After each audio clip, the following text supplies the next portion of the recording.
परमात्मा ने मनुष्य को ध्वंस और सृजन की दोनों संभावनाओं को समाहित कर इस संसार में भेजा है। उसमें सृजन की शक्ति भी है और ध्वंस की शक्ति भी। शक्ति मात्र दोनों संभावनाओं को लिए रहती है। आग से मकान जलाया भी जा सकता है और लोहे को तपा गलाकर उसे इस्पात भी बनाया जा सकता है। पानी जीवन रक्षा के लिए आवश्यक है। प्यास बुझाने से लेकर खेतों में सिंचाई करने, फसल उगाने तक उससे कई काम उपयोगी हो सकते हैं, किंतु वही पानी आदमी को डुबो सकता है, फसलों को चौपट कर सकता है और कई तरह के विनाश विध्वंस खड़े कर सकता है।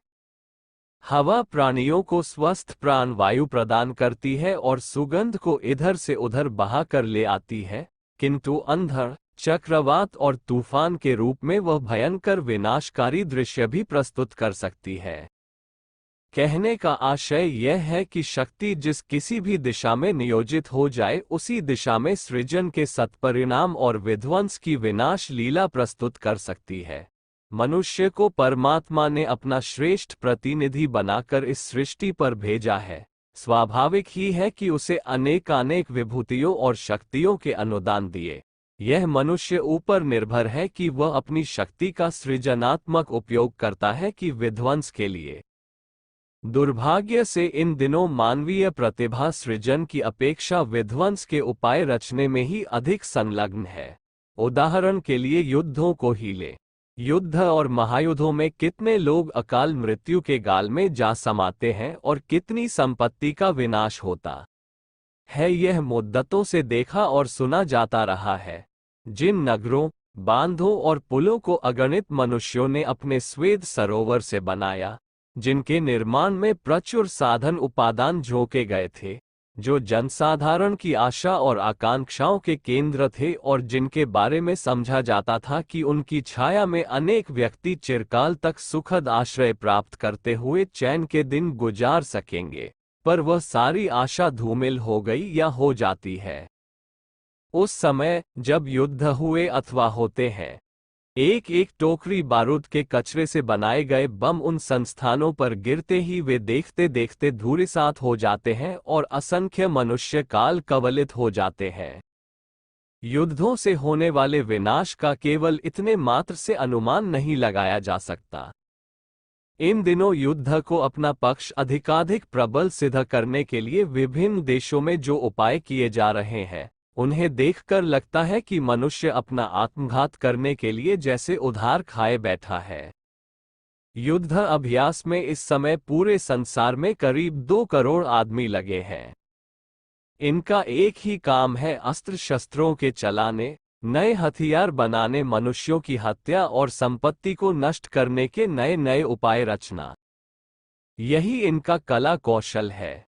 इनके व्यक्तित्व की सारी विशेषताएं जैसे इसी प्रयोजन के लिए समर्पित हैं। इसके अतिरिक्त कोई 7 करोड़ व्यक्ति शस्त्रास्त्रों के निर्माण और सेना संबंधी आवश्यकताओं को पूरा करने में लगे हुए हैं। वे मूर्धन्य मस्तिष्क इन लोगों से अलग हैं जो अपने बुद्धि कौशल से ऐसी शोधें करने, ऐसी विधियां निर्मित करने में लगे हुए हैं जिनकी सहायता से अधिकाधिक विनाश संभव हो सके। धन जन की अधिकाधिक हानि के लिए शक्तिशाली, प्रभावपूर्ण और सस्ते उपाय ढूंढ निकालना ही उनकी प्रतिभा की सफलता और सार्थकता समझी जाती है। आइए देखें इन दिनों युद्ध में किस प्रकार के विनाशकारी उपाय रचे जा रहे हैं।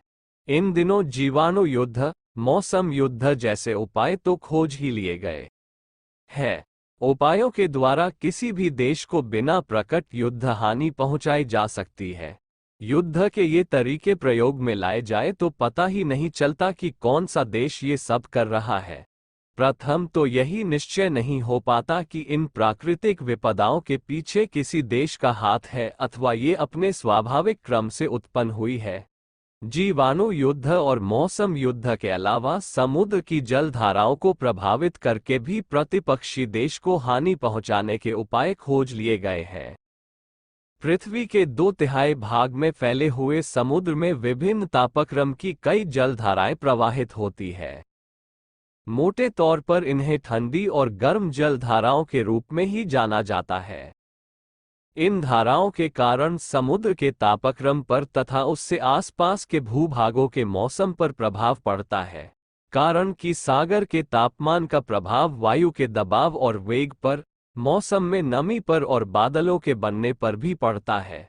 ऐसे स्थानों पर जहां बर्फ की अधिकता है, गर्म धाराओं को प्रवाहित कर वह बर्फ पिघलाया जा सकता है और उसके द्वारा संबंधित क्षेत्रों में जलप्लावन की स्थिति बनाई जा सकती है। हिमखंडों को पिघलाकर समुद्र तल में अंतर पैदा कर तटवर्ती क्षेत्रों को पानी में डुबोया जा सकता। वायुमंडल की संरचना में साधारण सा परिवर्तन कर उस क्षेत्र के निवासियों के लिए जीवन संकट उत्पन्न करने के उपाय भी खोज लिए गए हैं। उदाहरण के लिए वायुमंडल में यदि कार्बन डाइऑक्साइड की मात्रा काफी ज्यादा बढ़ा दी जाए तो उस क्षेत्र के निवासियों का बचना लगभग असंभव ही हो जाए। हालांकि औद्योगिकरण के कारण शहरों और महानगरों में कारखानों की चिमनियों और रेल मोटरों से निकलने वाले धुएं के कारण वहां के वायुमंडल में काफी मात्रा में कार्बन डाइऑक्साइड गैस घुल गई है। इस कारण उत्पन्न होने वाले वायु प्रदूषण की चर्चा आमतौर पर कही, सुनी और लिखी जाती है। वायु प्रदूषण के कारण होने वाली जन स्वास्थ्य की हानि से थोड़े बहुत प्रायः सभी लोग परिचित हैं, लेकिन युद्ध विज्ञानियों ने ऐसे उपाय खोज लिए हैं जिनके कारण वायुमंडल में कार्बन डाइऑक्साइड अत्यंतिक मात्रा में बढ़ाई जा सके। इसी प्रकार प्रतिपक्षी देशों में चुंबकीय असंतुलन पैदा करके अयन मंडल की ओजोन परतों में छेद करके सूर्य की रेडियोधर्मी पराबैंगनी विकिरण पृथ्वी के विभिन्न क्षेत्रों में मनचाहे केंद्रों पर केंद्रित की जा सकती है।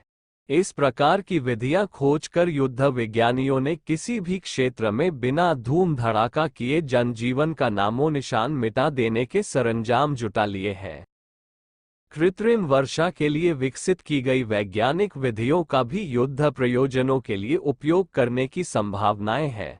बादलों में बर्फ का अथवा सिल्वर आयोडाइड का छिड़काव करके किसी दुश्मन देश की ओर उड़ने वाले बादलों को अपने देश की सीमा में अथवा मित्र देशों में अथवा उसी देश की सीमा पर रोककर बरसात कराई जा सकती है और शत्रु राष्ट्र में सूखे की स्थिति उत्पन्न की जा सकती है। इतना ही नहीं, दूसरे देश के क्षेत्रों में भूकंप लाने व विनाशकारी समुद्री तूफान पैदा करने के वैज्ञानिक तरीके खोज लिए गए हैं। कृत्रिम भूकंप लाने के कई सफल प्रयोग पिछले दिनों रूस और अमेरिका के युद्ध विज्ञानियों ने किए। सर्वविदित है कि अपनी यह पृथ्वी आरंभ में सूर्य की तरह ही आग का एक जलता हुआ पिंड थी। धीरे धीरे ये ठंडी होती गई और इस पर जीवन का अवतरण तथा अस्तित्व संभव हो सका। चूंकि पृथ्वी धीरे धीरे तप्त पिंड से ठंडी होती गई, इसलिए उसकी कई परतें बनी। पृथ्वी की ऊपर वाली परत को भूकवच कहते हैं। इसमें मिट्टी, पत्थर, कोयला, धातु आदि चीजें हैं। धरती की यह ऊपरी परत केवल 40 मील मोटी है। इस परत के नीचे तरल परत है, इसका नाम भूरस है। इस भूरस के ऊपर धरती तैरती रहती है। धरती की ऊपरी परत का दबाव घटने बढ़ने के कारण जब इस तरल परत में कोई खलल पैदा होता है तब भूकंप आते हैं। वैज्ञानिकों ने इस तरल परत से भी नीचे वाली परत, जिसका नाम शिलावरण है और जो 700 मील मोटी है, प्रभावित करने के उपाय खोज लिए हैं। नियंत्रित भूमिगत परमाणु परीक्षणों द्वारा भूकवच के नीचे वाली तरल परत को प्रभावित कर कृत्रिम भूकंप आसानी से पैदा किए जा सकते हैं। इसी प्रकार नियंत्रित परमाणु विस्फोटों से भी बड़ी बड़ी समुद्री लहरें पैदा की जा सकती है और तटीय क्षेत्रों के लिए विनाशकारी जल प्रलय पैदा किया जा सकता है। इस प्रकार की समुद्रीय लहरें उत्पन्न करने के प्रयोग द्वितीय विश्वयुद्ध के दौरान ही किए जाने लगे थे। उस समय योजना बेहद खर्चीली होने के कारण यह विचार त्याग दिया गया, किंतु अब इस योजना पर अन्वेषण और शोधों द्वारा कृत्रिम भूकंप तथा समुद्री लहरें पैदा करना बेहद आसान और बहुत सस्ता हो गया है।